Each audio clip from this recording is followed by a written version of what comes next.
ഇന്ന് ഉച്ചയ്ക്ക് ഞാൻ കഴിച്ചിട്ടുള്ളത് ചിക്കൻ ബിരിയാണിയാണ് കേട്ടോ. അടിപൊളി ഒരു ചിക്കൻ ബിരിയാണിയാണ്. അപ്പോൾ ചിക്കനാണെങ്കിൽ നല്ല തേങ്ങാപ്പാലൊക്കെ ഒഴിച്ച് നന്നായിട്ട് വറ്റിച്ചെടുത്ത ചിക്കനാണ്.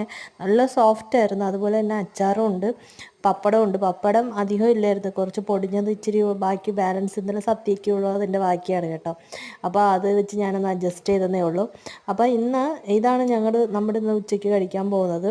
അപ്പോൾ ഇച്ചിരി പപ്പടവും പിന്നെ നമ്മുടെ നല്ല സോഫ്റ്റായിട്ടുള്ള നല്ല തേങ്ങാപ്പാലിൽ ഒഴിച്ച് ചിക്കനും അതുപോലെ തന്നെ അച്ചാറും ഇത് കൂട്ടിയിട്ടാണ് കഴിക്കാൻ പോണത് കേട്ടോ. അപ്പോൾ ചിക്കനെന്ന് വെച്ചാൽ നല്ല സോഫ്റ്റ് ആയിട്ടുണ്ട്, കാരണം നമ്മൾ തേങ്ങാപ്പാലൊക്കെ ഒഴിച്ച് നല്ല വറ്റിച്ചെടുത്തതാണ് കേട്ടോ. അടിപൊളി ചിക്കനാണ്, നല്ല സ്വാദായിരുന്നു. അപ്പോൾ അതും കൂടെ കൂട്ടിയിട്ട് ഇന്ന് എല്ലാം കൂടെ കൂട്ടി കുഴച്ച് അടിപൊളിയായിട്ട് ഒരു ചിക്കൻ ബിരിയാണിയാണ് നമ്മുടെ ഉച്ചയ്ക്ക് കഴിച്ചിട്ടുള്ളത്. ഈ ചിക്കൻ ബിരിയാണിയുടെ ഫുൾ വീഡിയോ ഞാൻ ഉടനെ തന്നെ അപ്ലോഡ് ചെയ്യുന്നതായിരിക്കും. അപ്പോൾ അത്രയേ ഉള്ളൂ. Tata bye bye, see U.